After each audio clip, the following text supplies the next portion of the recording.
আমি এটা দুঃখের সাথে বললাম, তবে ওয়াকফ বোর্ড, এই অল ইন্ডিয়া মুসলিম পার্সোনাল ল বোর্ড কি বলবে না বলবে, কতটা বলবে না বলবে, তার জন্য আন্দোলন আমরা বন্ধ করব না। আজকে পশ্চিমবাংলার জমিনে এই আমাদের দুটো প্রতিবাদ সভা হচ্ছে।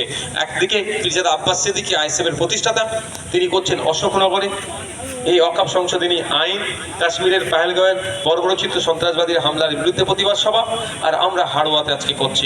এইভাবে আমরা কন্টিনিউ প্রতিবাদ সভা করে যাচ্ছি। কেউ ধমকাবে চমকাবে, ওসব ধমকানি চমকানি আমরা পাত্তা দিচ্ছি না। উনি রাজা, আমরা প্রজা নয়। আমরা ভারতবর্ষের প্রত্যেকটা নাগরিকই আমরা রাজা। ও হবে। স্বামী বিবেকানন্দজির কথাই আছে, সারাদিন চলার পথে যদি তুমি বাধার না সম্মুখীন হও, জানবে তুমি ভুল পথে পরিচালিত হচ্ছ। তো স্বামীজির কথাটাকে সামনে রেখে বলছি, যত বাধা বিপত্তির সম্মুখীন হবো, তার মানে আমাদের কনফিডেন্স বিল্ড আপ হচ্ছে, তা আমরা সঠিক পথে আছি। বাইরে মাইকটা বন্ধ আছে তো?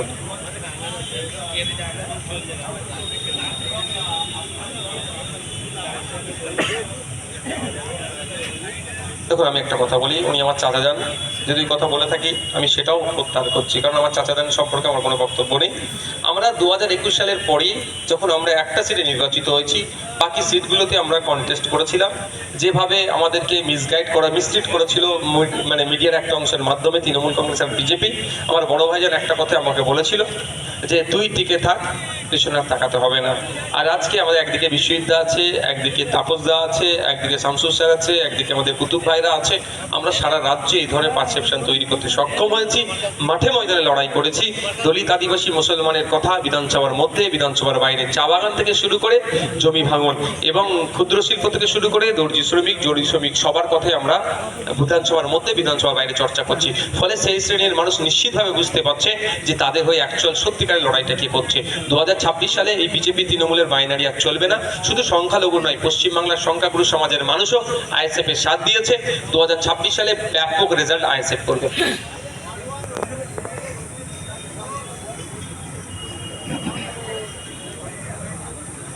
দেখুন, ব্যাপারটা হচ্ছে, এদের প্রশ্ন করুন যে পোস্টারটা মেরেছে তা সে কোন জায়গায় আছে।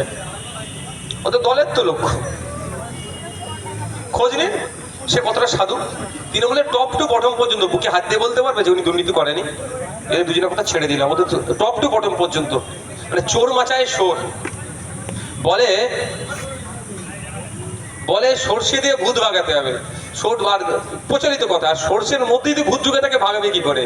তো বলছে অমুক চোর, কিন্তু বলছে কেন চোর? বলতে আমি সুযোগটা পাচ্ছি না বলে, এই হচ্ছে ব্যাপার। এদের সমূলে উচ্ছেদ করতে হবে গণতান্ত্রিক প্রক্রিয়ায়।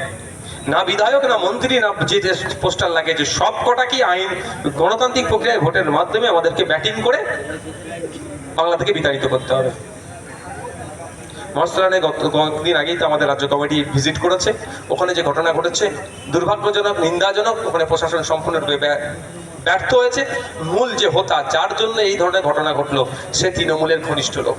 আমরা দেখছিলাম জগন্নাথ ধাম উদ্বোধনের সময় সেখানে ছিল তৃণমূলের একাধিক নেতার সাথে যুক্ত, সেই এই ধরনের ঘটনা ঘটিয়েছে। আমরা বারবার বলছি, পশ্চিমবাংলায় যে সাম্প্রদায়িক উত্তেজনা হচ্ছে তার জন্য রাজ্য সরকার দায়ী, তৃণমূল কংগ্রেস দায়ী, তার প্রমাণ দিয়ে দিচ্ছে। আমি আশা করব মহেশতলার মানুষজনকে, মহেশতলা যথেষ্ট ঐতিহ্যশালী জায়গা, সম্প্রীতি ঐক্যতে তারা বিশ্বাসী। কোনো রাজনৈতিক নেতাদের ফাঁদে পড়ে সম্প্রীতিকে আপনারা আর বিনষ্ট করবেন না। যত দ্রুত সম্ভব আপনারা ঐক্যবদ্ধ হবে, আপনাদের কর্মক্ষেত্রকে আপনারা এগিয়ে নিয়ে যান। Thank you.